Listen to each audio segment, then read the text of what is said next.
Hi everyone, my name is Keely and I'm the owner and creator here at Soy and Shea, and thank you so much for joining me for another behind the scenes video. Today we're going to pipe some simple 5-petal flowers, and I'm going to show you how you can get two very different looking flowers when using the same piping tip. So let's go. Alright, so we'll start this off as we always do. We're going to make a little bit of soap to do our piping with. So I'm pouring my sodium hydroxide and distilled water solution into my oils. I'm going to give them a quick mix up before adding in my colour.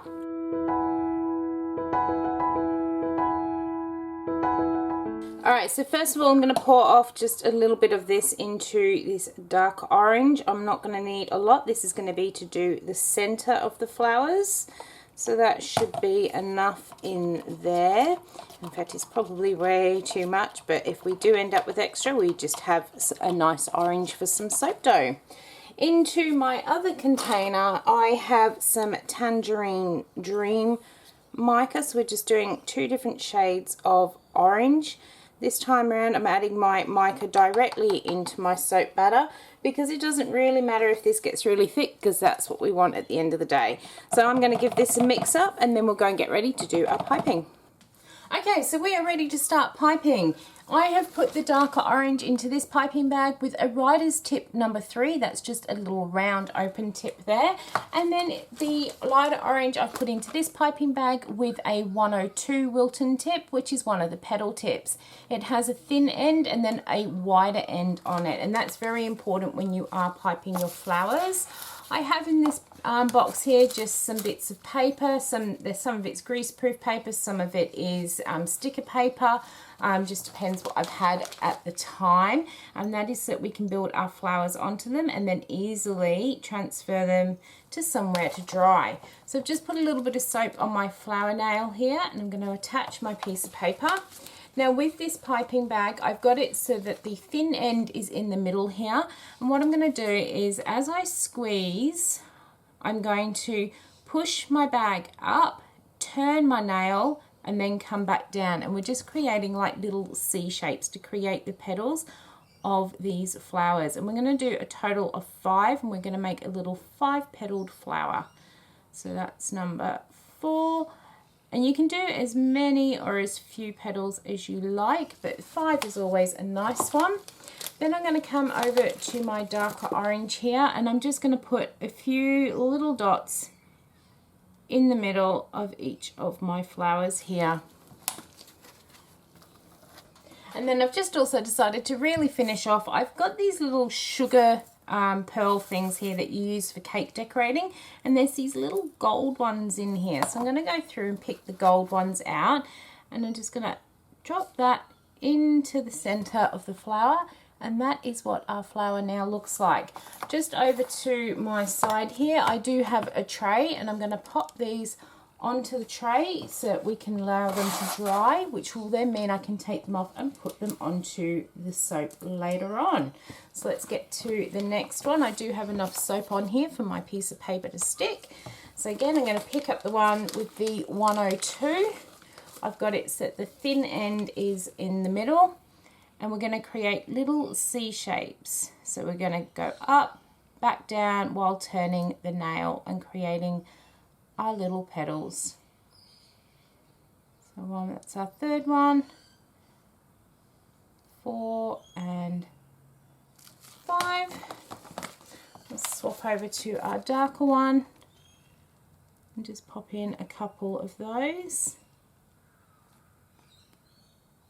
and then finish off with a little sugar pearl in the middle, and then over onto our tray to dry. I have found when I'm piping flowers, I had this piece of foam that came in something like a printer, or I can't remember what was actually in that one. I've had it for a while now, but I found it's really good to keep something like this, so when you want to put your flower nail down and do something else, you just stick it on in there, and that just frees your hand up and means that if you've already got piping on here, it doesn't fall off. So I'm going to get a couple more of these done.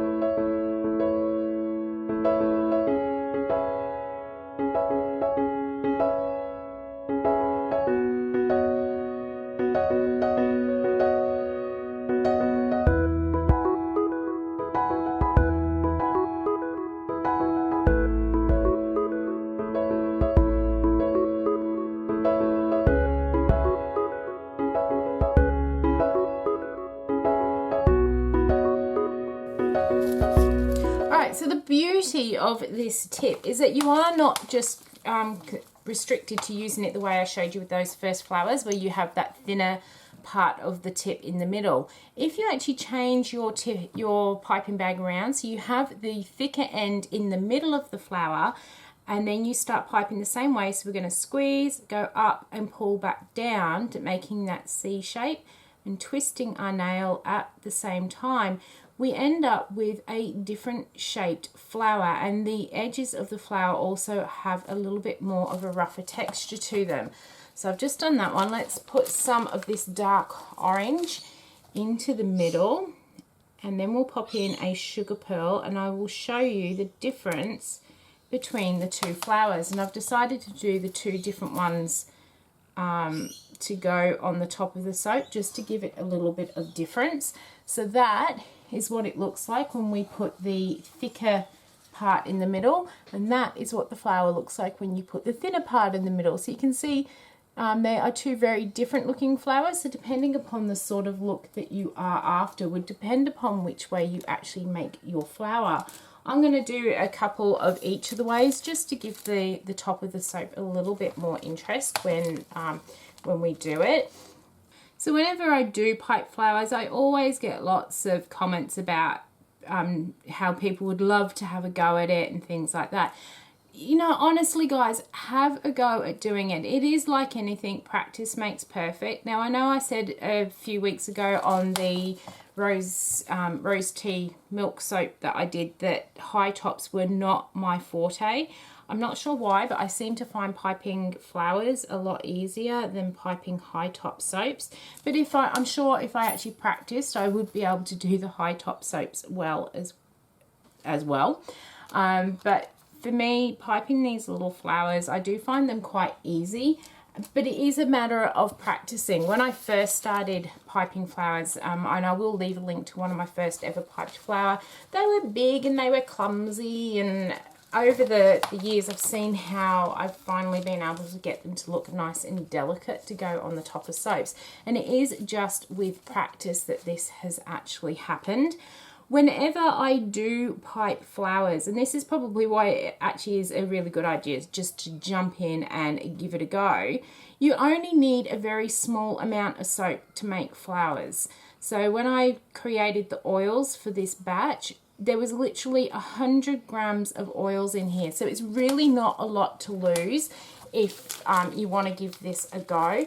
And you know, at the end of the day, if your flowers aren't coming out the way you want them to and you're halfway through making the batch, just make some soap dough with whatever soap you've got left. Or if you've piped out all your flowers and you decide you don't like them, pop them inside soap as little soap chunks. So it's never really going to go to waste. You can always use it somehow, but I do highly recommend giving piping of flowers a go if it is something that you have been thinking about, because it really is very, very simple to do. And you know, it's easy to fix. If you're piping one of your flowers, let me get that right, if you're piping one of your flowers onto the nail and you think, oh, it's just not looking nice, and you haven't added anything else onto it, so you know, say I'm doing this and I think, oh, I really don't like that, all I need to do is scrape that off back into the bag and start again. So there really is very little wastage when you have a go at practicing doing flowers, and I actually find them quite relaxing to do as well. And the other thing is, if you do end up with some flowers that are looking a little bit iffy, don't worry about it, just keep doing them, because if you pop them on the soap, once you've put some leaves and things, quite often they don't look as bad as you actually thought they did in the first place. Let's pop that one on there. So I'm going to keep going with piping these little flowers out, and then I'm going to go and get all my oils ready to do the weekend soap. I hope you've enjoyed watching how I've made my little orange blossoms here. If you did, why not leave me a thumbs up and any comments down below.